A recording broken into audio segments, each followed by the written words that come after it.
और जो बातचीत हुई उसमें उन्होंने कहा कि रूस जो पाकिस्तान जो है वो इनका इम्पोर्टेंट पार्टनर है, यानी महत्वपूर्ण साझेदार है, और साथ ही साथ एक नेचुरल एलाइज है, यानी स्वाभाविक सहयोगी है। ये जो स्वाभाविक सहयोगी की बात है, ये अभी ज्यादा वक्त नहीं बीता है जब रूस दुनिया के सबसे बड़े स्टेट्समैन बन गए हैं। बहुत गंभीर स्तर पर भारत की विदेश नीति एक संकट के दौर से गुजर रही। वो ट्रंप जब अमेरिका के राष्ट्रपति बने हैं उसके बाद से भारत और अमेरिका के रिश्तों में एक तनाव देखने को मिल रहा है। तो रूस, चीन और अमेरिका तीनों से भारत के रिश्तों में एक नाटकीय बदलाव दिखाई पड़ रहा है। भारत की विदेश नीति जो है पूरी तरीके से इस वक्त खंड खंड पड़ी हुई है। भारत को उन डेवलपमेंट्स के हिसाब से अपनी नीतियों में बदलाव करना चाहिए। हमारे प्रधानमंत्री की जो सबसे बड़ी दिक्कत क्या है कि वो दुनिया में जाके लोगों के गले मिल जाते हैं कि इस वक्त देश को एक नए काबिल विदेश मंत्री की जरूरत है। सर्वे सर्वा पीएम मोदी ही हैं, वही सबको संभालते हैं। पंचायत चुनाव से लेकर विदेश मंत्री तक का काम वो संभालते हैं। हमारी कोशिश ये कम है दुनिया में घोंपा है। क्या पुतिन ने भी मोदी को किनारे लगाने की शुरुआत कर दी है? जिस रूस को भारत दशकों से दोस्त मानता आया, आज वही रूस पाकिस्तान को स्वाभाविक सहयोगी और महत्वपूर्ण साझेदार बता रहा है। और ये सब उस वक्त जब ऑपरेशन सिंदूर के बाद भारत पाकिस्तान तनाव चरम पर है।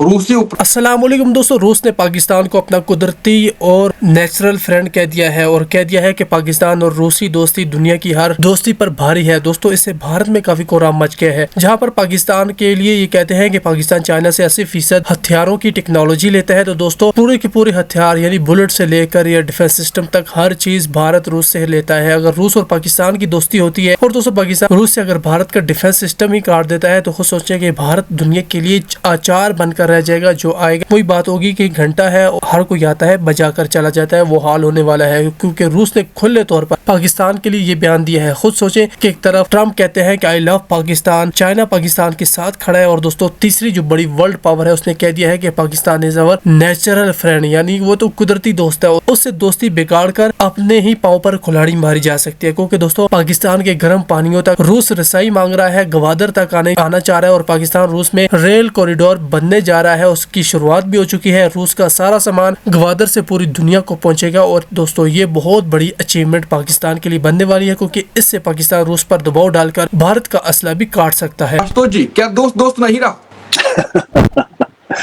देखिए, एक बात तो समझ लीजिए कि अंतर्राष्ट्रीय राजनीति में कोई किसी का दोस्त नहीं होता है। सिर्फ एक चीज परमानेंट होती है और वो है जो राष्ट्रीय हित, इसके अलावा कुछ नहीं होता। तो जो लोग डिप्लोमेसी को समझते हैं, फॉरेन पॉलिसी को समझते हैं, वो हमेशा अपने राष्ट्रीय हितों को आगे बढ़ाते हैं, और उसमें जो व्यक्तिगत महत्वाकांक्षाएं होती हैं या जो आपकी अपनी विचारधारा होती है उसको किनारे रख दिया जाता है। अफसोस की बात यह है कि पिछले कई सालों से लगातार ये देखने में आ रहा है कि जो हमारी नरेंद्र मोदी जी की सरकार है या भारतीय जनता पार्टी की जो सरकार है, वो विचारधारा के स्तर पर और अपनी व्यक्तिगत महत्वाकांक्षा को डिप्लोमेसी में और फॉरेन पॉलिसी में आगे बढ़ाने की कोशिश कर रहे हैं। कोशिश ये हो रही है कि लोग और भारत के लोग ये माने कि नरेंद्र मोदी दुनिया के सबसे बड़े स्टेट्समैन बन गए हैं, और साथ ही साथ अब भारत एक बहुत विकसित राष्ट्र के रूप में सामने आ गया है और सारी दुनिया अब भारत की सुनती है। हकीकत इसका ठीक उल्टा होता हुआ दिखाई पड़ रहा है। आपने बिल्कुल सही कहा। अभी जब रूस का जिक्र आपने किया तो ये जो रूस की जो बैठक थी, या मॉस्को में बैठक थी, और इस बैठक में एक तरीके से अगर आप ध्यान से देखें तो जो रूस के यहाँ जो बिजनेस या इंडस्ट्री की जो मीटिंग हो रही थी, जिसको कहते हैं इनोप्रोम, ये रशिया का largest annual industrial trade fair है। उस मीटिंग में पाकिस्तान के नुमाइंदे भी थे, जाहिर सी बात है रूस के नुमाइंदे तो थे ही थे, और जो बातचीत हुई उसमें उन्होंने कहा कि रूस पाकिस्तान जो है वो इनका इम्पोर्टेंट पार्टनर है, यानी महत्वपूर्ण साझेदार है, और साथ ही साथ एक नेचुरल एलाइज है, यानी स्वाभाविक सहयोगी है। ये जो स्वाभाविक सहयोगी की बात है, ये अभी ज्यादा वक्त नहीं बीता है जब रूस भारत के बारे में ये कहता था कि भारत उनका स्वाभाविक सहयोगी है। सवाल इसका इन्वेस्टिगेशन होना चाहिए, परीक्षण होना चाहिए कि आखिर रूस इस तरीके की बात क्यों कर रहा है। और इस संदर्भ में अगर आप देखेंगे तो आपको बिल्कुल स्पष्ट हो जाएगा कि भारत की विदेश नीति, भारत की डिप्लोमेसी आज की तारीख में अगर कोई पूछे कि है भी या नहीं है भी है, क्या is there any foreign policy of India, is there any diplomacy by India, ये सवाल अगर आप गंभीरता से पूछेंगे तो बिल्कुल स्पष्ट हो जाएगा कि कहीं ना कहीं बहुत गंभीर स्तर पर भारत की विदेश नीति एक संकट के दौर से गुजर रही। दो महत्वपूर्ण ताकतें हैं जो दुनिया में नंबर 1 नंबर 2 ताकत है, एक अमेरिका है, दूसरा चीन है। अमेरिका लगातार भारत के प्रति जिन शब्दों का इस्तेमाल कर रहा है, चाहे वो ट्रेड टैरिफ का सवाल हो या सीज फायर के बाद की बात हो, उसके पहले आपने देखा था कि भारत के जो अवैध इमिग्रेंट्स थे जो अमेरिका में रह रहे थे उनको किस तरीके से हथकड़ी बेड़ी लगाकर हिंदुस्तान भेजा गया। और ये तब हो रहा था जब देश के प्रधानमंत्री नरेंद्र मोदी अमेरिका के अंदर थे और अमेरिका के राष्ट्रपति डोनाल्ड ट्रंप से मुलाकात कर रहे थे। अमेरिका भारत को टैरिफ किंग कहता है एक, और ये वो अमेरिका है जिसके साथ नरेंद्र मोदी ने प्रधानमंत्री रहते हुए सबसे बेहतर रिश्ते बनाने की कोशिश की, उनके लिए वोट तक मांगे और उनको अपना स्वाभाविक दोस्त तक बताया। वो ट्रंप जब अमेरिका के राष्ट्रपति बने हैं उसके बाद से भारत और अमेरिका के रिश्तों में एक तनाव देखने को मिल रहा है। तो एक तो तस्वीर ये हो गई। दूसरी तस्वीर चीन की है जो दुनिया का नंबर 2 इस वक्त देश है।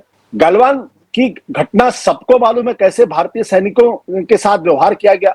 चीन लगातार तनावपूर्ण बातचीत कर रहा है। ऑपरेशन सिंदूर के दौरान यहां तक कि भारत के कैप्टन शिव कुमार ने माफ करिएगा, भारत के जो डिप्टी सेना प्रमुख हैं राहुल सिंह, उन्होंने यहां तक कहा कि 81% साजो सामान हार्डवेयर जो है वो पाकिस्तान को चाइना प्रोवाइड कर रहा और भारत एक नहीं बल्कि 3 शत्रुओं से लड़ रहा था एक तरीके से। ये चीन का रवैया है। रूस पर भारत को सबसे ज्यादा नाज था, सबसे ज्यादा उनके ऊपर भरोसा था क्योंकि सोवियत संघ के साथ हमारी 1971 में एक बड़ी ऐतिहासिक ट्रीटी हुई थी। वो रूस पूरी पाकिस्तान क्राइसिस के दौरान चुप रहा, शांत रहा। तो रूस, चीन और अमेरिका तीनों से भारत के रिश्तों में एक नाटकीय बदलाव दिखाई पड़ रहा है। इस संदर्भ में अगर आप देखें कि रूस, जिसे भारत को अपना नेचुरल एलाई कहना चाहिए, स्वाभाविक सहयोगी कहना चाहिए, वो पाकिस्तान को अपना सहयोगी नेचुरल एलाई कह रहा है। अमेरिका के राष्ट्रपति पाकिस्तान के फील्ड मार्शल या आर्मी के प्रमुख आसिम मुनीर को अपने यहां लंच पर बुलाते हैं और उनकी तारीफ करते हैं। वो कहते हैं कि आई लव पाकिस्तान, और उनके जो जनरल हैं वो कहते हैं कि पाकिस्तान एक फिनोमिनल पार्टनर है आतंकवाद से लड़ने में। यानी भारत ऑपरेशन सिंदूर पहलगाम के बावजूद भी अमेरिका को कन्विंस नहीं कर पा रहा है कि पाकिस्तान एक आतंकवादी देश है। तो और उसके साथ साथ अगर आप ध्यान से देखें रूस के संदर्भ में, तो जब रूस और यूक्रेन की लड़ाई चल रही थी उस वक्त रूस के ऊपर तमाम पश्चिमी देशों ने प्रतिबंध लगाया था। भारत ने उस वक्त अंतर्राष्ट्रीय जो सहमति थी उसको तोड़ते हुए रूस के साथ अपना ऑयल खरीदा क्योंकि सस्ते में मिल रहा था। उसके बावजूद रूस आपके साथ जो है वो स्वाभाविक साझेदार की बात नहीं कर रहा है। तो इस संदर्भ में अगर आप देखोगे तो बिल्कुल स्पष्ट हो जाएगा कि भारत की विदेश नीति जो है पूरी तरीके से इस वक्त खंड खंड पड़ी हुई है। और ना चीन के साथ आपके रिश्ते अच्छे हैं, ना अमेरिका के साथ आपके रिश्ते अच्छे हैं, ना रूस के साथ आपके रिश्ते पहले जैसे रह गए हैं। पाकिस्तान तो दुनिया को मालूम है, बांग्लादेश में आपकी क्या स्थिति सबको मालूम, वहां इस वक्त भारत विरोधी शक्तियां आ गई। मालदीव जैसा देश भी कहता है कि हमें भारतीयों की यहाँ जरूरत नहीं, आप यहाँ से निकल जाइए। वैसे जो यूरोपियन यूनियन है उसके बारे में तो खुद आपके विदेश मंत्री कहते हैं कि हमें प्रीचर्स नहीं बल्कि हमें पार्टनर्स की जरूरत है। तो आपकी विदेश नीति है कहां? तो ये एक बड़ा गंभीर सवाल है। मैं ये नहीं मानूंगा कि रूस ने भारत की पीठ पर छुरा घोंपा। मैं ये कहूंगा कि भारत दुनिया को कन्विंस नहीं कर पा रहा है अपने स्टैंड को लेके, अपनी बातों को लेके, और वो कहीं ना कहीं दोस्तों से ज्यादा, पार्टनर से ज्यादा वो दुश्मन क्रिएट कर रहा है या प्रीचर्स क्रिएट कर रहा है जो भारत को संदेश दे रहे हैं कि भाई आप उतने बड़े नहीं जितना कि आप अपने आप को समझते हो, आप अभी भी उसी स्थिति में रहिए जैसे आप पहले थे। बिल्कुल। और दोस्त जो थे उनको भी लगभग दुश्मन ही बनाते जा रहा है भारत। रूस जो पाकिस्तान में स्टील मिल है, ट्रेन प्रोजेक्ट बहुतों पे अब काम करेगा, पाकिस्तान ने बात कही है कि हम सहयोग की इसमें उम्मीद लगाते हैं, उससे भारत की चिंताएं तो बढ़ेंगी। क्या आपको लगता है, आप नया सवाल यह है कि आपने कहा कि जिस प्रकार से ट्रंप के खिलाफ तो अलग बात हो गई, ट्रंप के बारे में भी मोदी जी बिल्कुल शांत हैं। अमेरिका के प्रति बार बार ये सवाल उठता है, विपक्ष लगातार उठाता है कि उसने तो नाम तक दे दिया कि नरेंद्र सरेंडर अमेरिका के सामने हो गए हैं। तो आपको लगता है कि अमेरिका के प्रति इतना सरेंडर हो जाना, नतमस्तक हो जाना रशिया को पसंद नहीं आ रहा है? कि मुझे लगता है तो आप तो अमेरिका के ही एकदम से हो गए हैं, हमारी तो वो वाली बात नहीं। देखिए इसमें जो डेवलपमेंट पिछले महीनों में हुए हैं वो बहुत ही महत्वपूर्ण है।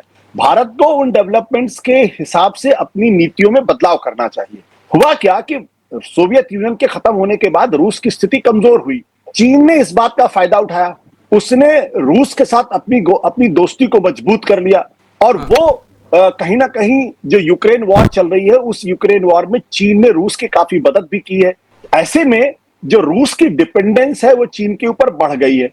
साथ ही साथ चीन ने भारत को कमजोर करने के लिए पाकिस्तान के साथ अपने आप को बहुत मजबूत कर लिया। पाकिस्तान को एक तरीके से अपना स्पॉन्सर्ड कंट्री बना दिया उसने।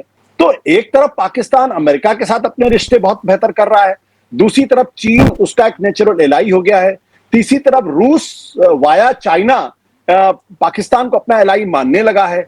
तो प्रश्न ये खड़ा होता है कि जब जियो पॉलिटिक्स इतनी तेजी के साथ बदल रही थी तो भारत का मतलब मोदी सरकार को भी उसके हिसाब से अपनी नीतियों में बदलाव करना चाहिए। हमारे प्रधानमंत्री की जो सबसे बड़ी दिक्कत क्या है कि वो दुनिया में जाके लोगों के गले मिल जाते हैं। गले मिलने से देश नहीं मिलता, गले मिलने से दिल भी नहीं मिलते, बल्कि आप गले बाद में मिलिए, पहले अपने राष्ट्रीय हितों को आगे बढ़ाइए, अपनी विदेश नीति को बदलते हुए जियो पॉलिटिक्स में उसको बदलने की कोशिश करिए। ये कैसे हो सकता है कि कनाडा में आपका जो आपके बड़े नेता के खिलाफ वहां पे केस चल रहा है और वहां हत्या का केस चल रहा है, अमेरिका के अंदर भी केस चल रहा है, अडानी के खिलाफ भी केस चल रहा है, चाइना की स्थिति सबको मालूम है, रूस की स्थिति सबको मालूम, जो मैं पहले भी ऑलरेडी बता चुका हूं। तो हम कर क्या रहे थे? हम क्यों चीजों को मैनेज नहीं कर पा रहे हैं? यहां तक कि जो संघाई कॉपरेशन है उसमें भी आपकी बात कोई नहीं सुनता।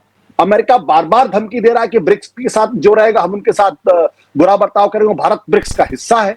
तो इन सब चीजों के संदर्भ में अगर आप देखेंगे तो स्पष्ट हो जाएगा कि इस वक्त देश को एक नए काबिल विदेश मंत्री की जरूरत है, जो अंतर्राष्ट्रीय बदलती हुई परिस्थितियों के हिसाब से खुद को बदल सके। जो सोवियत यूनियन का जो हमारा बड़ा दोस्त था, अगर वो चीन के साथ जा रहा है, अगर वो पाकिस्तान के साथ जा रहा है, तो इसका मतलब कहीं ना कहीं कमी हमारे अंदर। हम रूस को क्यों कहें कि भाई रूस हमारे पीठ पे छुरा घूम रहा है? भाई जब आप किसी को अपने हिसाब से कहेंगे कि भाई मैं तो अब दुनिया में नंबर 1 कंट्री हो गया हूं, मैं तो विकसित राष्ट्र हो गया हूं, अब पूरी दुनिया हमारी बातों को सुनती है, तो फिर ये सवाल तो पूछा जाएगा।